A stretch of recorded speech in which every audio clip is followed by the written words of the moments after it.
Yo, what's good? It's your boy Dre back with another episode. This might be a quick, short episode.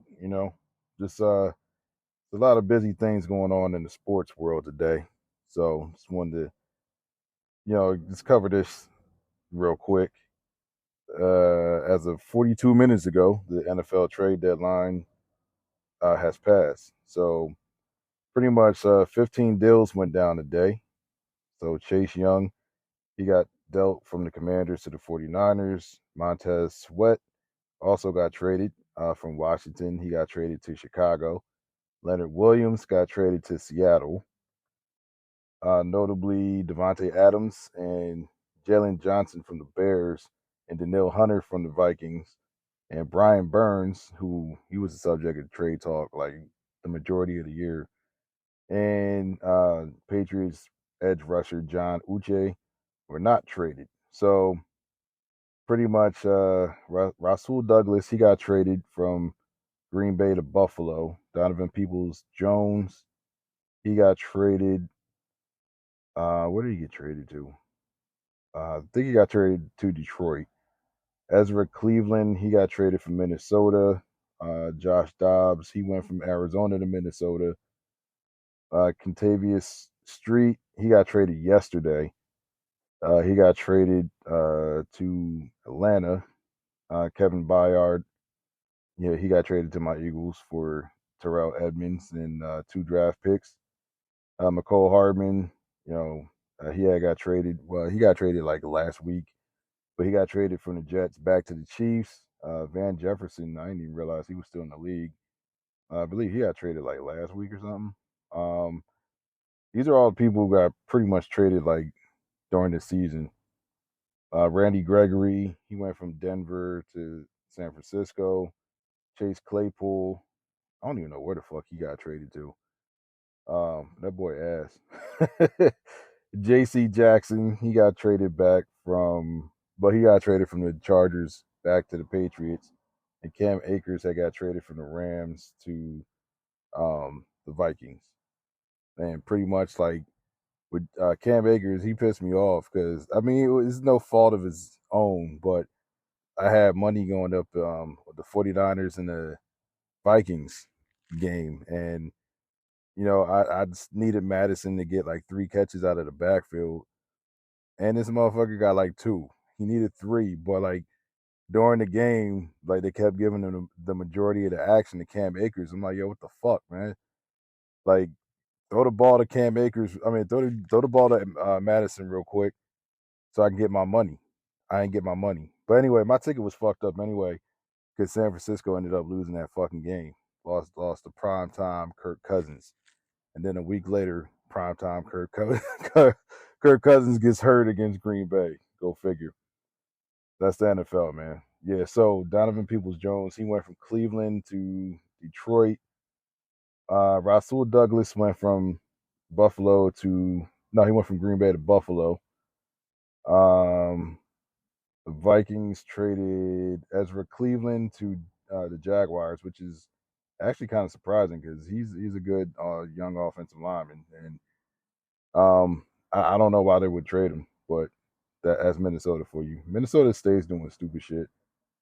So T. Higgins did not get traded. I don't know why the fuck Cincinnati would trade T. Higgins. I mean, unless he's looking for more money and they're just not going to pay him. But see what it is.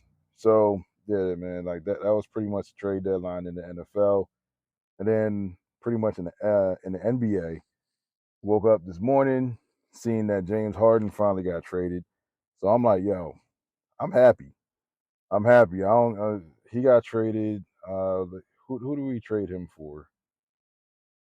We got back like a bunch of players and shit like that, and like some picks. Um, but the jury is. I said jury. The jury is out on that trade. We really won't know in maybe like a couple years or so who won the trade. But I would say that the Sixers won the trade just because they got rid of a fucking headache. But it was a self-inflicted headache. Like they traded in one headache for another headache. Like they literally traded Ben Simmons for James Harden. So you basically swapped divas. That's basically what the Sixers did. And like it's been tough like being a fucking Sixers fan as of late because one, motherfuckers can't get out the second round. And then two, you're just dealing with two prima donnas who wanted to get out of Philly for different reasons, but still, like they just forced their way out of Philly. And like this new trend in the NBA is getting on my nerves. Like these people, these players are just forcing their way out, like making the work environment toxic and really uncomfortable to the point where you actually got to trade them. See, they're lucky I'm not in power. I don't own a team or whatever because I'm extremely petty. I'm petty. Like I'll sit your ass down and figure out a way to like not pay you legally. You know what I'm saying? I'm pretty sure there's a loophole around there, but yeah, pretty much. The Clippers got James Harden and they got PJ Tucker, which I'm glad they got. We got rid of PJ Tucker too because that boy is booty cheeks. I don't know if it's because he was like 37, 38 by the time we got him, but it's just like my man is just out here. I feel like he finessed the Sixers or whatever. Like I'm not gonna knock the hustle because I'm not gonna knock how someone gets their bag. But if you're not helping us win, like get the fuck off the team. You know what I'm saying? Go do that shit somewhere else. So pretty much like he's like a good defender. That's cool and everything, but when you're 4-on-5, when this motherfucker ain't hitting corner threes, when he's not knocking them shits down, he's a fucking offensive liability because he don't do anything else. Like what else does PJ Tucker do? He might grab some rebounds and shit, but that's about it. So when them corner threes ain't falling, this boy is booty cheeks. So they got PJ Tucker, then they got Philippe Petrusev. I don't even know what the fuck that is, really, to tell you the truth. He went to Gonzaga.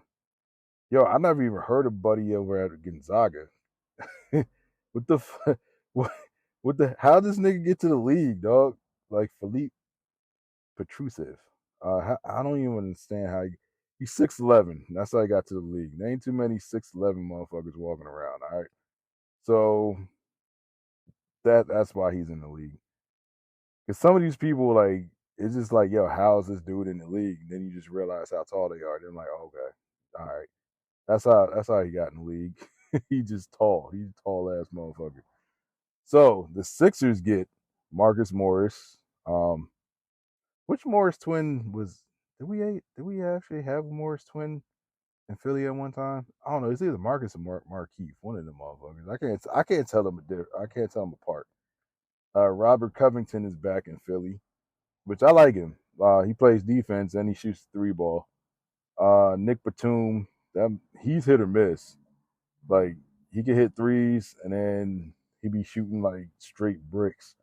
And KJ Martin, Kenny Martin's son. And we got a 2028 unprotected first round pick, two second round picks. I don't know if the second round picks are for this season, and a 2029 pick swap, and an additional first round pick that will be routed from a third team.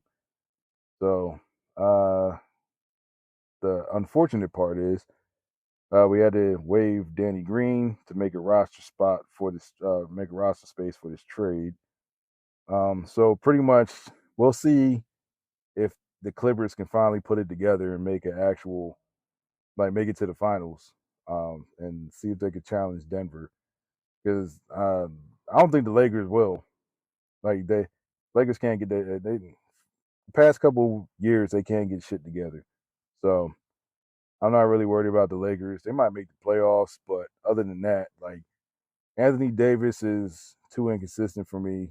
I think he spent like all his good years in New Orleans carrying New Orleans on his back, and LA's is getting like the dude who looks like his old self on some nights, but then some games like he'll be really great in the first half and then he'll just disappear in the second half. I don't. I think LeBron in these first three games, did he? I think he's hit like 20, like once or whatever, but he might be pacing himself and like then go all out in the playoffs if they make the playoffs. He might be saving his energy for that, like it's a marathon, so try not to come out sprinting. So then you got Russell Westbrook, Paul George, Kawhi Leonard, and James Harden all on one team, all in one starting lineup. Now, my thing is, will James Harden continue to fade? You know, if they when the playoff time comes around, because he's known to disappear. He's disappeared in the playoffs at certain points in every year that he's been in the league. Let's see what else.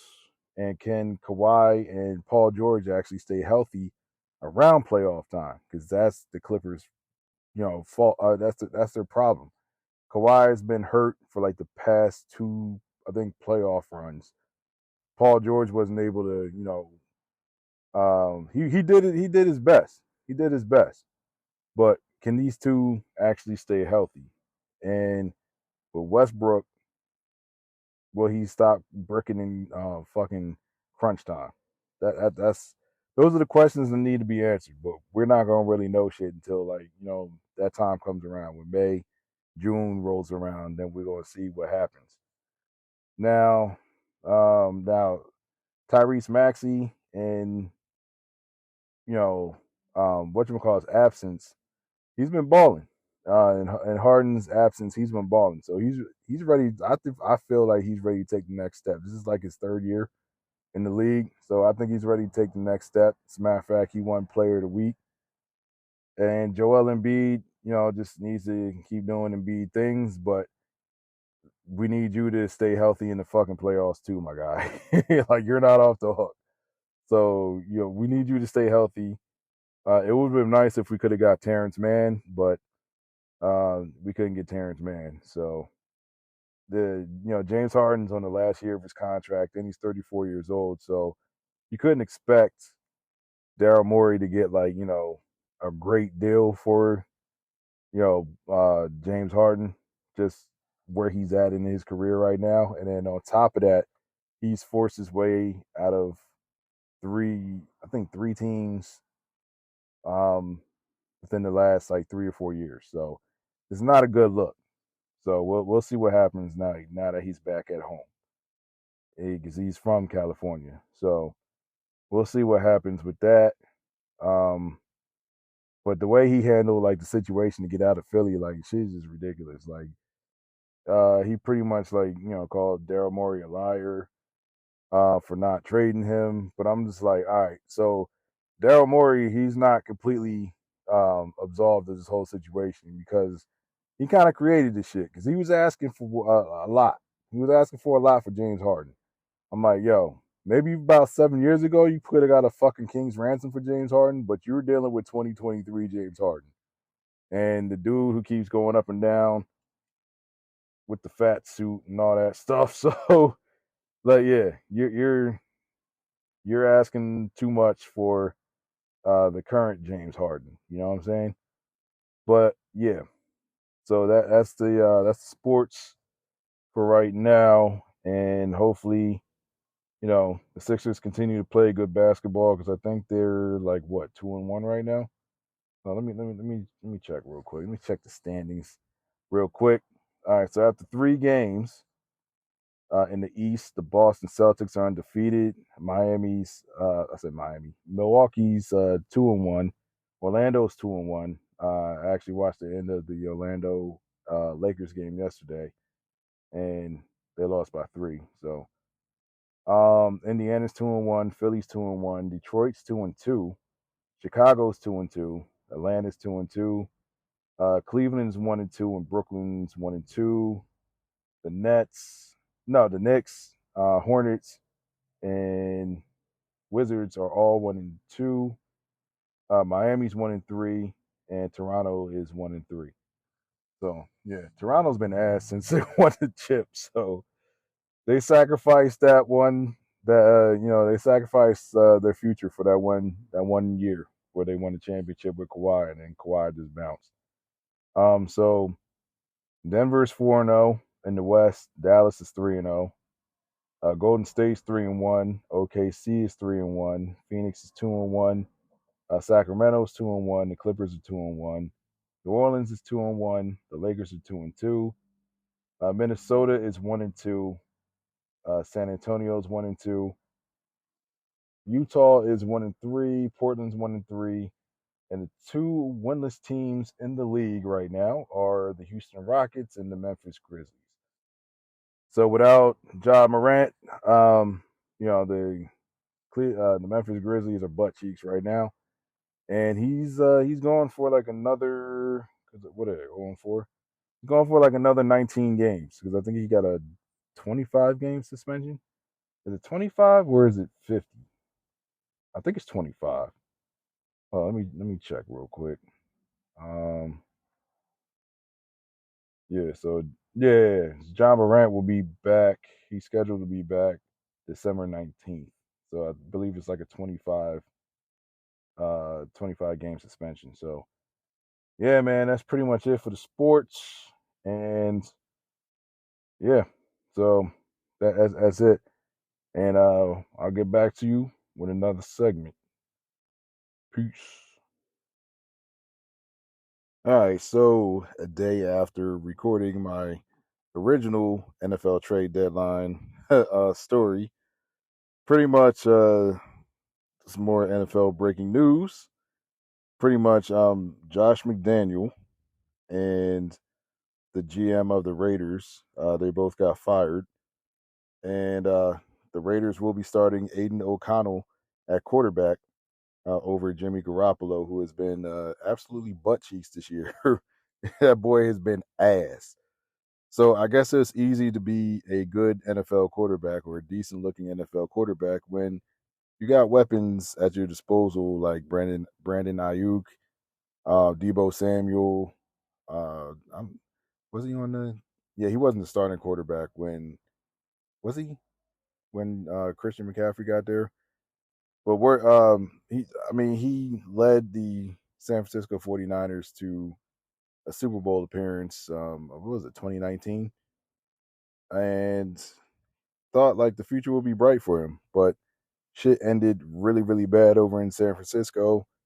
They drafted Trey Lance to take over for him. Trey Lance eventually took over.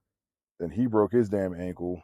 Brock Purdy got his chance, and he hasn't let that starting quarterback job go so far.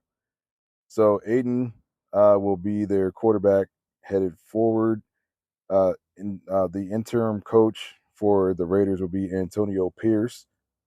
He was promoted from linebackers coach, and assistant general manager Champ Kelly has been elevated to interim GM. Now McDaniels was the offensive play caller, and with his scheme, the Raiders were running with offensive coordinator Mick Lombardi. He was also fired. The Raiders are promoting quarterbacks coach Bo Hardigree. Never heard of this dude. The offensive coordinator and play caller.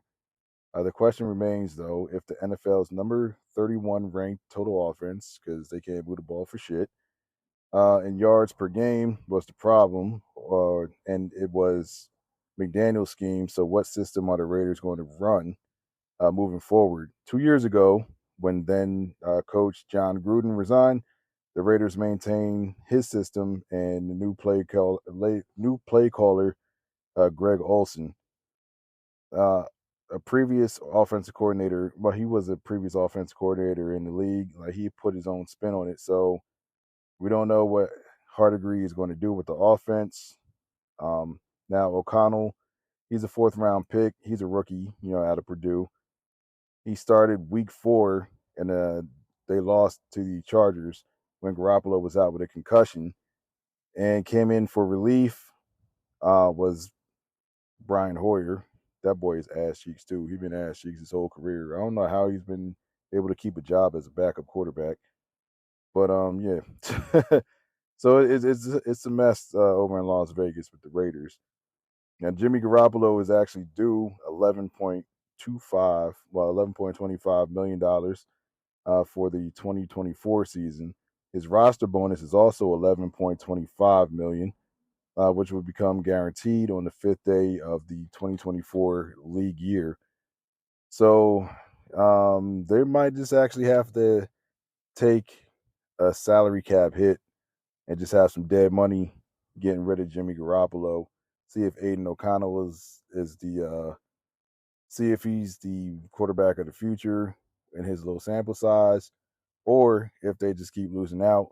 If they have an opportunity to draft Caleb Williams, will they go ahead and go in that direction? It's a lot of questions in the off season for the Raiders. So yeah, they they got some shit to work out.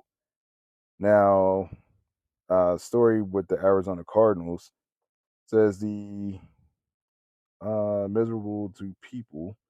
As a former Cardinals employees describe life under their owner Michael Bidwill. Now, the Arizona Cardinals were riding a 3-game winning streak halfway through the 2019 season when Michael Bidwill called a mandatory all-staff meeting to address the drunk driving arrest of his right-hand man, executive vice president and chief operating officer Ron Minigar, whatever his name is. It was the second such arrest of a top team official in the year, and Bidwell was irate. So during a Mothers Against Drunk Driving training, Bidwell unleashed a profanity-laced tirade at Minigar in front of everyone. So he pretty much berated him and chewed his ass out at the Tempe facility, along with workers who watched the video feed at State Farm Field. People who were there told ESPN. Now, Bidwell emphasized his displeasure at having to deal with another DUI so soon after the 2018 DUI of arrest of general manager Steve Keim. The overall message was, I can't believe I have to fucking do this again. This embarrassed me. Don't drink and drive, one former employee said. It was so uncomfortable, another witness said. It felt he was putting Ron on a stake in front of everybody. The 19-year Cardinals executive, red faced and embarrassed, apologized to the team and asked for forgiveness. I did something really stupid, and my face was beat red. Uh, was beat red because I was an asshole. I got in the car and I drove home, and I got in the car and I drove intoxicated. That was the part. No, that part of it was justifiable. Minigar said ESPN. Well, told ESPN in October, but it did go over the top. So yeah, he just. I guess like he went in on him. Like he just berated him with a profanity laced um tirade. Says your negativity sucks the life out of the entire process and erodes our collective resolve to work our asses off for you in this franchise. Minigar wrote, "It's not just me. Everyone in the building is impacted by your constant negativity. The Cardinals' workplace culture under Bidwell has come under scrutiny since April, when Terry McDonough, my bad, the team's former vice president of player personnel, filed an arbitration complaint that accused the team and owner of gross misconduct, including discrimination and harassment, among other allegations. In this complaint, McDonough said Bidwell retaliated against him for objecting to the owner's alleged plan to improperly communicate with Keim during his suspension by using burner phones. And McDonough's filing accused Bidwell of berating, reprimanding, and ultimately demoting him after he and then head coach Steve Wilks complained. The Cardinals have strongly denied McDonough's allegations, calling them outlandish. Regarding the burner phone allegation, the team said that another executive had, quote, interfered with the protocol of that suspension, and that Bidwell took swift action. So basically, he tried to say like another. They try to put, I guess, like pin it on another imaginary employee, which Bidwell probably did the shit and just made up like oh he just did it or whatever. But it seems like Michael Bidwell is running a toxic environment over at the Arizona Cardinals, organization. No wonder why they can't get their shit together and be a serious playoff contender after making it to the Super Bowl back in, I think it was like 2009, when they lost to the Steelers. So if you dig deep into the background of certain organizations, you can see like why these motherfuckers never win shit anyway.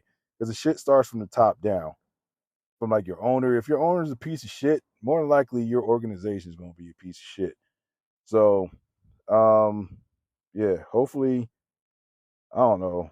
I don't know what they could do with Michael Bidwill, but if we can get the fuck out, because I never heard anything about like Bidwill's father running the team. Because I think he's like a second generation Bidwill running the Arizona Cardinals. So yeah, never really heard anything about his father. Like no dirt, no nothing.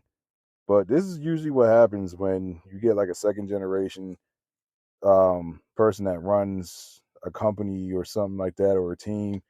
Usually like the kid is an asshole because they probably are grown up privileged and just think that they can just do whatever the fuck just because they got money. But yeah, this is an interesting story coming out of the NFL, so I just thought I'd cover these two stories as well. But yeah, hopefully the Arizona Cardinals get their shit together, but they probably won't.